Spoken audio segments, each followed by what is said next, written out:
So the first deal I want to look at is actually a single tenant net lease property. This one's located in Charlotte, North Carolina. The tenant is Wendy's. Wendy's has been at this location for just over 12 years, and at the close of escrow, they will sign a fresh 20-year absolute triple net lease. This means that Wendy's is paying for all the property taxes, the insurance, all the maintenance and repairs, in addition to the rent. There's also 10% rent increases every 5 years through the initial term. I like this deal a lot because, one, they've been there for 12 years. They are planning to sink a lot of money into the property to upgrade the facade from the older facade to the newer prototype, and so that shows commitment to the location. Another thing I like to look at is the size of the guarantor. If it's not a corporate guaranteed, if it's a franchisee guaranteed, how many units do they operate? Generally, anything over 60 units, I believe, is a very strong guarantee.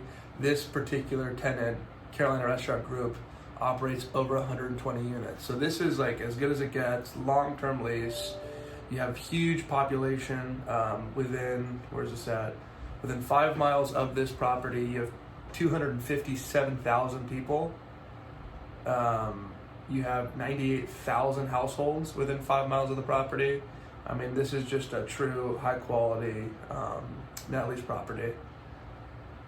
The second one I want to look at is located in the hottest multifamily market across the country. Orlando, Florida has been #1 the last few years, and it's just due to an influx of investors from the East Coast and the West Coast coming in.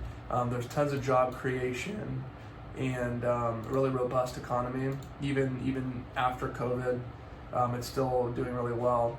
Some things to take into consideration: the vacancy rates have been trailing downward since 2013 and are at a level of about 3.5%. Meanwhile, since 2013, the rental growth has exceeded 6% year over year. Last year, the rental growth was 6.1%. So you have low vacancy, high rental growth, not a whole lot that trades in the area. So when there are properties available for sale, investors get really excited. There's a phenomenal opportunity to do like a value add deal, or just let the market take care of yourself. With a deal like this, you're buying brand new construction, 2020 built. They're all 3-bedroom, 2-bath units. You're within 10 minutes of downtown Orlando. This deal right here, you're buying at a 5.25 cap, a 5.28% cap, which is, for brand new construction, to us California investors, seems very, very appealing. And you just let the market take care of yourself, you know. The NOI is $184,000 a year. Times that by 0.06.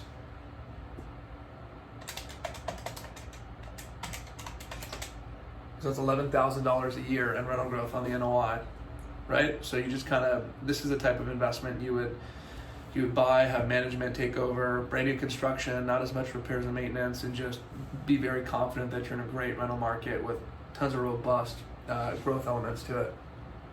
The next deal I want to look at is another apartment building in a hot market in Las Vegas, a little closer to California. This is 40 units, 100% 2-bedroom units. This one has been partially renovated.